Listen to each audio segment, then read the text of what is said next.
Let's go. Bye bye.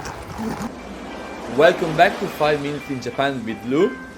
I feel like this video is going to be a bit longer than usual, but yeah, finally we are going to fly to attend Osaka Expo, the event of the year. I heard so many different feedbacks. I'm quite curious, but yes, let's see.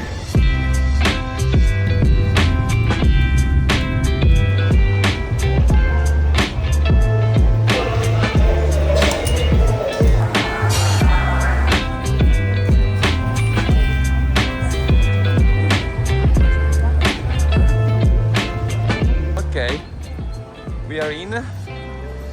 It took about 1 hour on the queue, but finally we can see some stuff. Surprisingly, it's not too crowded, and I got some stuff. Of course, the gadgets, many gadgets, very expensive too, like needs 2,750 yen for this. Great. Still, I bought a couple.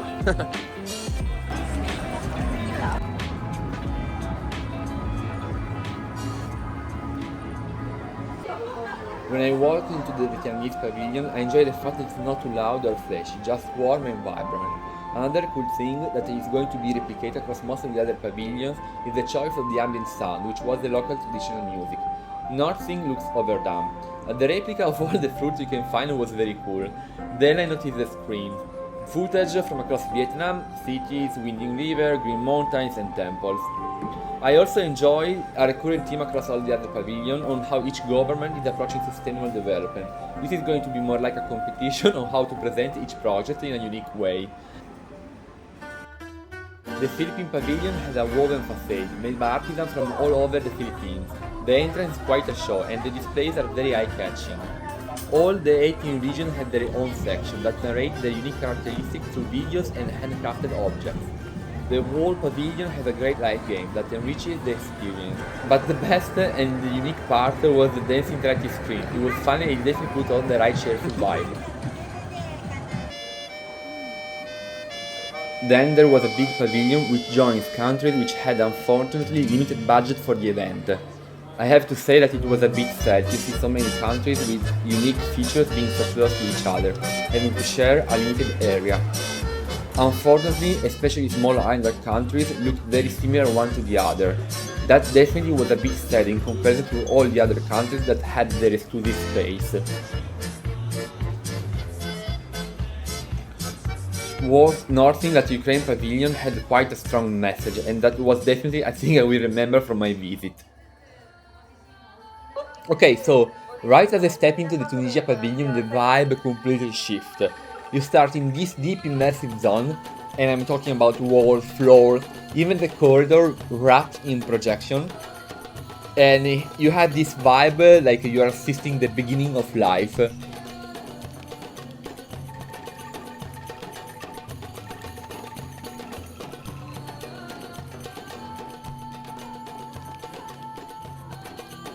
It feels like the ambient is telling Tunisia's story without saying a word. The video itself is very cryptic, but definitely enjoyable.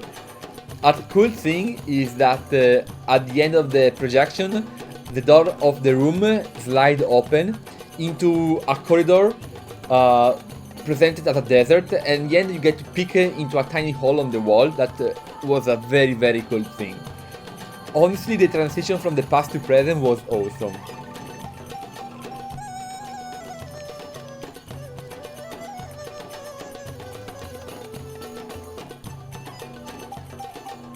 Then right after you get into this area where a restaurant shares space with a shop. There you can taste Tunisian dessert. Right next to it you can also see artisans working typical crafting of Tunisian culture. That too was a very nice peek.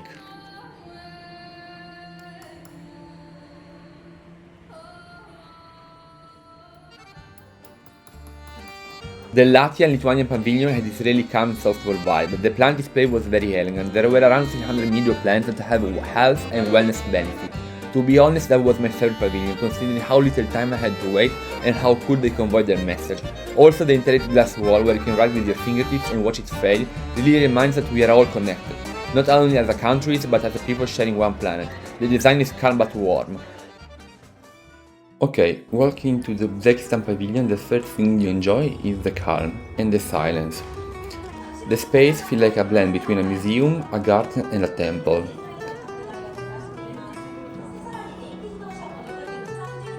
Down on the ground floor there are these dynamic media installations.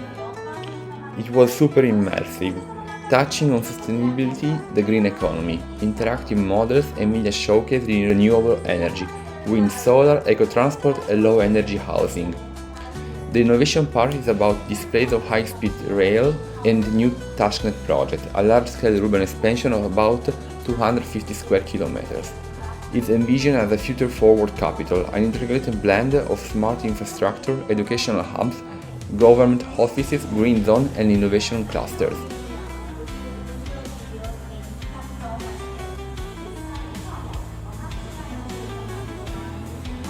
The education section is about digital tools, training programs and restoration initiatives. Basically, their roadmap for how they want to shape the future. It's all tightly connected to their sustainable development goals.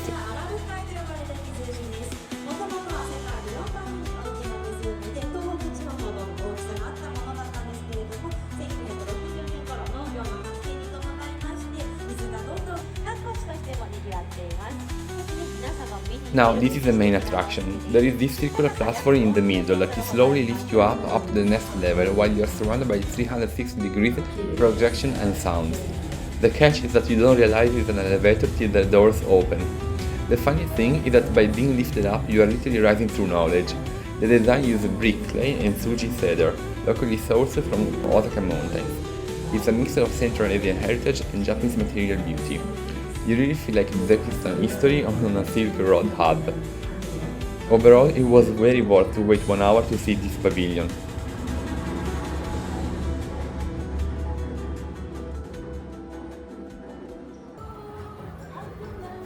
The Indonesia pavilion had the best welcoming. The staff was very cheerful and they even offered free cold coffee.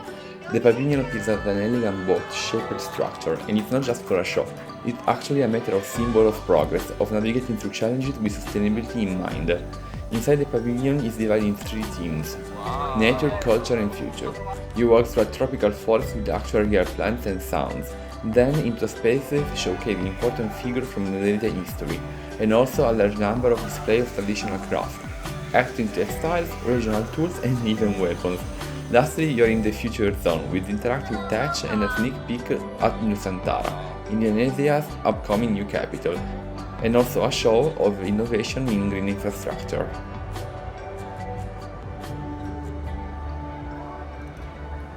Spain pavilion design is super symbolic, like this peaceful sun reflected on water, but underneath it's all about currents, energy, movement and connection. The focus in this first part is into sharing the connection with Japan. It starts with a dive into the deep sea, a zone that explores the Kurosha current, how it connected Spain and Japan way back to 400 years ago. There's also a panel that narrates through manga art the story of the Galeon's salvation. Next is this whole immersive section on marine ecosystem and renewable energies. The installation is replicating the Spanish algae bank. It exhibits 5 cutting-edge applications: biofuels, pharmaceutical, food, cosmetics and animal feed, all derived from algae biomass. The Malaysian pavilion is split into different zones. The first stop is the cultural hall.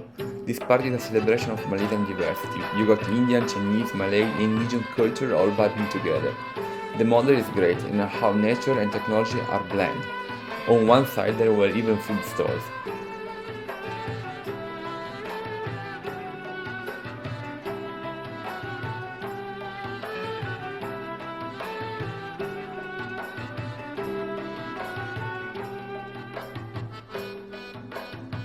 Then you move into the Progress Hall, a more modern space where they talk about Malaysian vision for the future and its sustainable development plan. And then there is this stunning art piece, the Tree of Harmony. In the last room there is a 3D map of KL, Kuala Lumpur. The way it's shown and light up is very cool, and all the explanation is easy to follow from whichever angle you are looking at the map. So, The guy was right. To see the Italian pavilion, I have to wait a lot. In the end, it was about 4 hours, the longest of all the Expo pavilion. It felt painfully long, but as Italian, I felt kinda proud. Luckily, I've met a new friend, Lee, and the waiting was long but fine. From the outside, the pavilion looked elegant, remarkably Italian, with the shape of the Colosseum.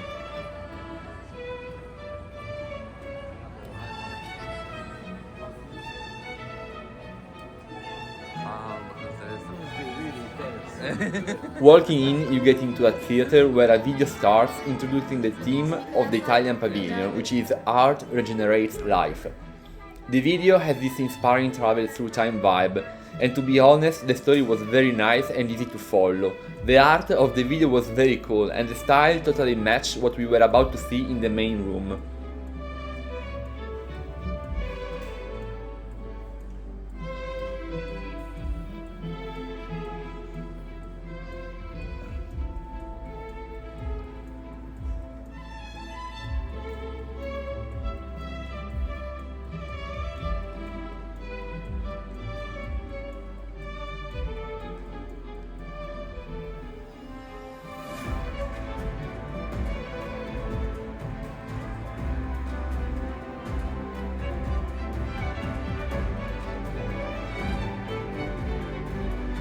Also, the passage between the video and getting into the actual exposition was very cool, as the screen opened, leaving a passage into the square. The exposed arts were beyond impressive. I was very surprised to see for my first time in Osaka my favorite sculpture ever, the unique form of continuity in space by Boccioni.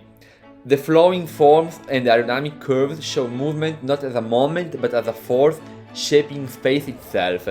Another very important piece of Firenze Atlas, a colossal 2-meter tall marble statue of Atlas building the heavens. The symbolic weight Atlas carried not just a globe, but humanity yearning for cosmic comprehension. Then another impressive art was the Caravaggio's The Entombment of Christ.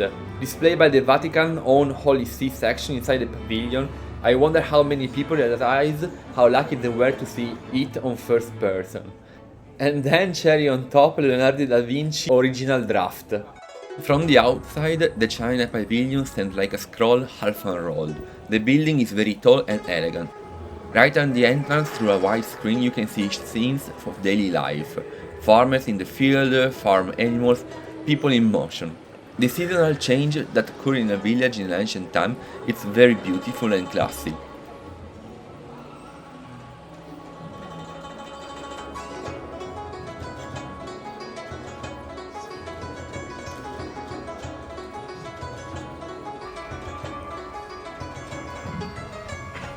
The next room had a small cinema where a movie narrates a typical full day in China.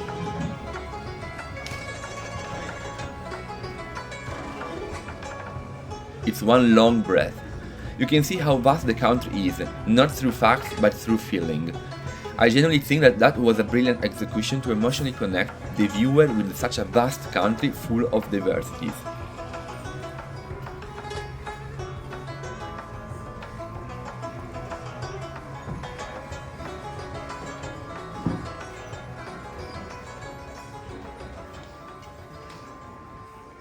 Okay, just got back from the expo.